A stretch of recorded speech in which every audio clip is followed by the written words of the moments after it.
Hey everybody.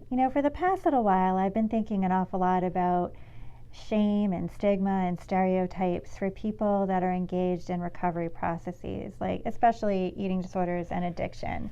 I think it's no secret that those are my two favorite populations to work with. And I think for people who know me, a lot of times that gets dismissed as like, oh, well, of course she likes to work with those because she has personal experience with it.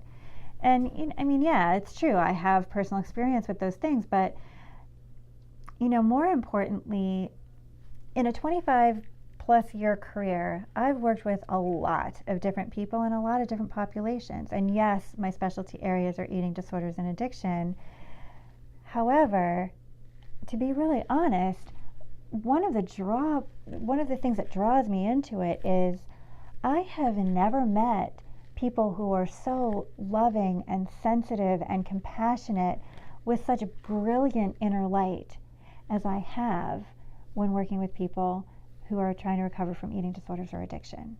They're the most amazing people that I've ever worked with.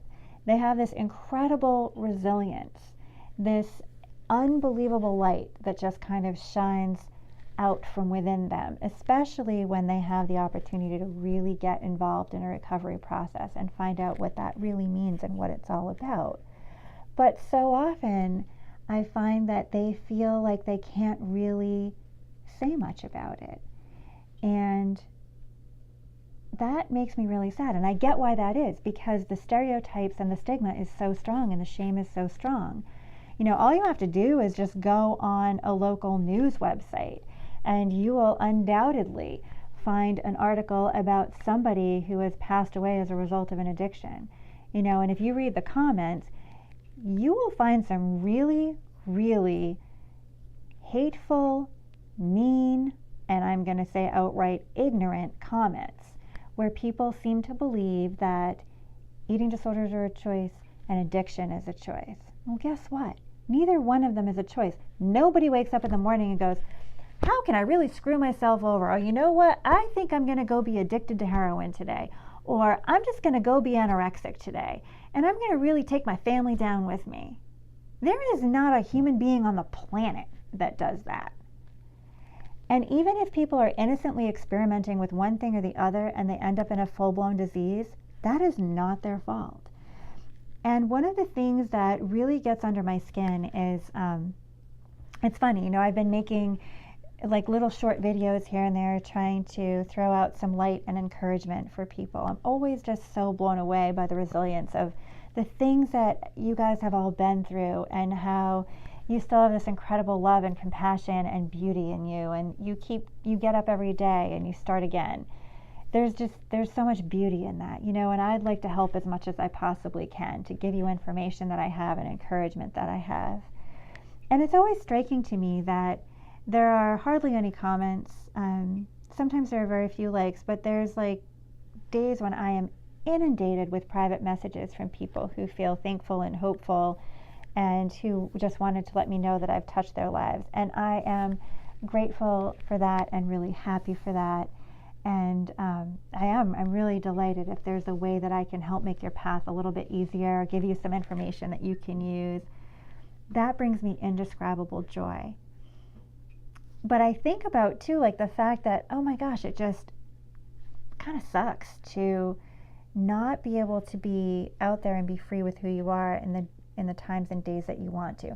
Not to say that people don't deserve their privacy. Absolutely, take your privacy and keep your privacy and guard it.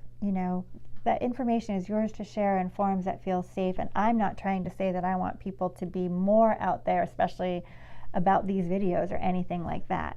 What I do want, though, is for all of us to work together to really educate people who are holding these hateful, discriminatory, stereotypical views, who are bashing strong people who are engaged in recovery processes, or strong people who are trying really hard to better their lives.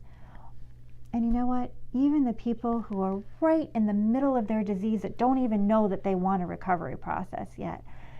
Everybody deserves to be treated with respect and compassion. Everybody deserves to feel like they have their dignity and integrity intact. And so this is my challenge to you, right? Like, we all have a voice and we all have a mouth and we all have the ability to use that for good.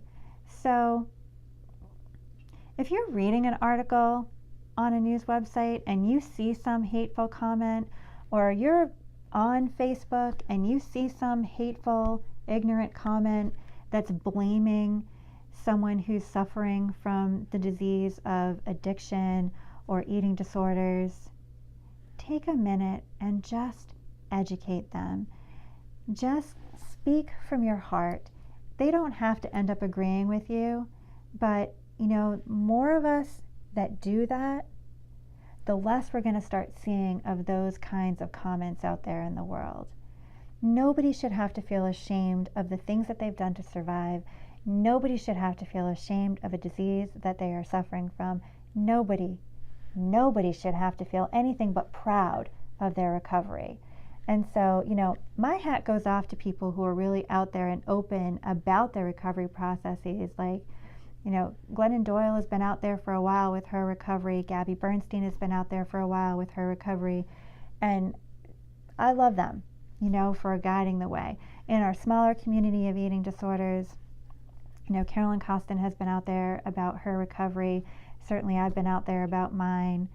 There's a lot of us coming out of the woodwork just trying to say, like, hey, this is something that people go through, and there's a lot of strength in figuring out how to get better.